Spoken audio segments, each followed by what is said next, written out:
السلام عليكم ورحمة الله وبركاته. mise sida annaga aan niyadeena ay tahay qofkaasaaba noloshaada dhabta ah oo adiga beritoba ah isleenahay qofka aan ku halayn karna maariyo waa wiilkaas. annaga adiga waxaan kugu xamanaa inaad leedahay saaxiib adiga mar dhankiisa aad aaday mar adiga dhankaaga aad imaaday si qurux badan kuu soo dhaweeyay adigana si qurux badan aad u soo dhaweysay ma laga yaabaa haddii berito waxaan anaga u malaynayno aysan noqonin oo adiga noloshaada si gooni ah ee meel kale ugu soo baxdo ama qof kale oo ku guursado cilaaqaadkaas iyo wada socodkaas ma wuxuu ku ekaan doonaa oo keliya markii lagu guursado kadib ma sii socon doono wuu istaagi doonaa mise sida annaga aan niyadeena ay tahay qofkaasaaba noloshaada dhabta ah oo adiga beritoba ah isleenahay qofka aan ku halayn karna maariyo waa wiilkaas. barangana waan aragnay xoogaa hadallada barangana waan aragnay walaahi horta su-aashaan in badan waa ka dhuntay ayadoo saas ay tahay haddana caawa waxaa rabaa inaad jawaabo kowdhe waxaan doono inay ku qanci doontiina fiican. horta waxaa jirto nolosha waxay ka bilaabataa anaga sidaa aaminsanahay ama ani aa aaminsanahay maanta qof haddaad nolol samaynaysid waxay ka bilaabataa saaxiibtinimo taas aa nolosha ugu qurux badan aaminsanahay. horta calaf waa meeshiisii calafku waa meeshiisa mar walbo maxaa la dhahaa wixii qoran ilaaha kowdhi. midda kale aa dhahay waxay jirtaa haddii maanta nolosheeda ama qof kala soo baxo ama maxaa la dhahaa meel kale meesha nolosha ila aadayso ma ogi soo maha cilaaqaadka maanta ani wiilkaas igala dhexeeyo ma joogsanayo ininka siyaa maanta niyadiina ku jirto laba midaa niyadiina ku jirto taasoo ah inay run tahay iyo inay been tahay. inay run tahay inay been tahay u deenaynaa waqtiga u deena adiga ma aaminsan tahay jacaylka kadib nolosha imaanayso bas waxaa aaminsan tahay guurka kadib nolosha imaanayso kadib nolosha inay imaanayso. tusaalo ani adiga markaan isjeclaano waqti aan wada qaadano aan isbaranno taleefonkayga aad haysadkaaga aan haayo oo si fiican aan isku dhexgalno dhinac walba aan iska barano inay nolosha dhabta ah imaan karta markaan isguursano kadib mise waxaad aaminsan tahay ani adigoo ba iska siin haddii aan isguursano nolosha dhabta inay imaan doonto macnaha jacaylka guurka ka dambeeyo mise jacaylka guurka ka horeeyo. horta jacaylkiisa banaan mar walba wuu jiraa kowdhe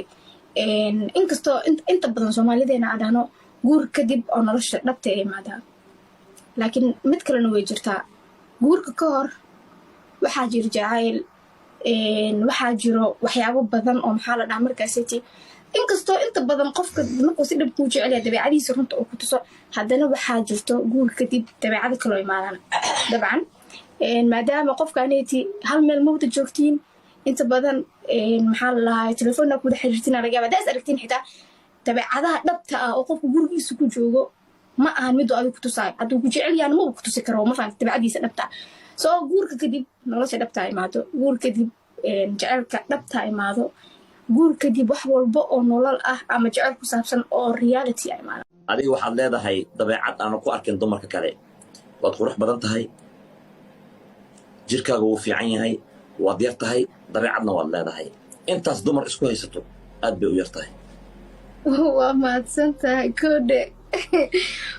waa iga xishoodsiisay horta waxaa aaminsana inaad dabeecad leeyahay inaad dadkii ku dhex jiri karo bukasii fogaan kari kowdhe taada kale nafsad ahaan maari ahaan waa is aaminsanahay number one horta anu waa is aaminsanahay been kuu sheegay bili-aadam dhamaystirna ma jiro bili-aadanka wuxuu ugu baahdaa inay is dhamaystiraan maanta hadda adi dhamaystiran tahay wax maba raadin lahayn mogtahay maanta hadda adi wax walba isku qaban kartid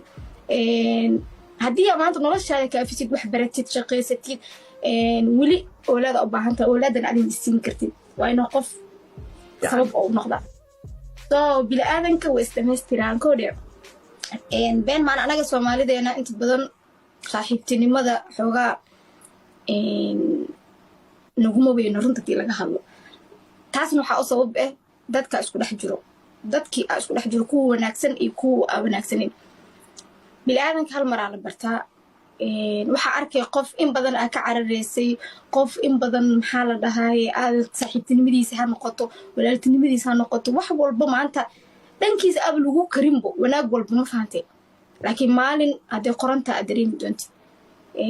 qof walba meesha inta caawa ku jiro waxaa ula talina haddii ay haysatid intaan shay aa soo wado qof kuu maanta haddaa haysatid haddaa kasii jeedi xitaa usoo jeesa xaalad walba usoo jeesa qof markay dadka dhankaa jeestaan dhibaato markay kugu yimaado dadka dhankaa jeestaan qof garab kuu noqdo qof maanta wax walba oo samaysid maxaa ku dhahaye qalad walba aa geshid cudurdaar kuu sameeyo qof maanta inta badan ma aaminayno qofaa naftiisa naf huri karo laakiin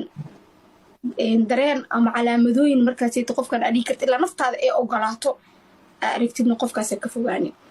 so qof intaas kuu sameynaya hadii aragtid qof uu ixtiraamaayo qof maanta hadalkaaga hadal soo saarayn ama saaxiibtima ha noqoto ama jecel ha noqoto waxay rabtaa ha noqoto qofkaasaytii oo naftiisa taada ka hormarinaya hadii aragtid agajiisan infaat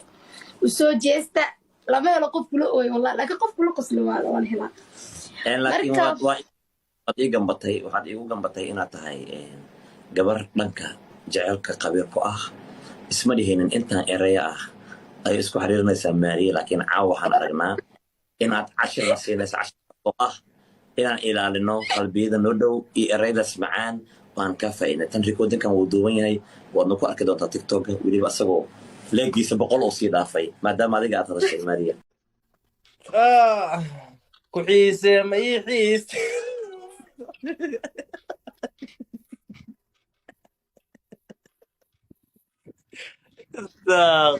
xiise ma ii xiis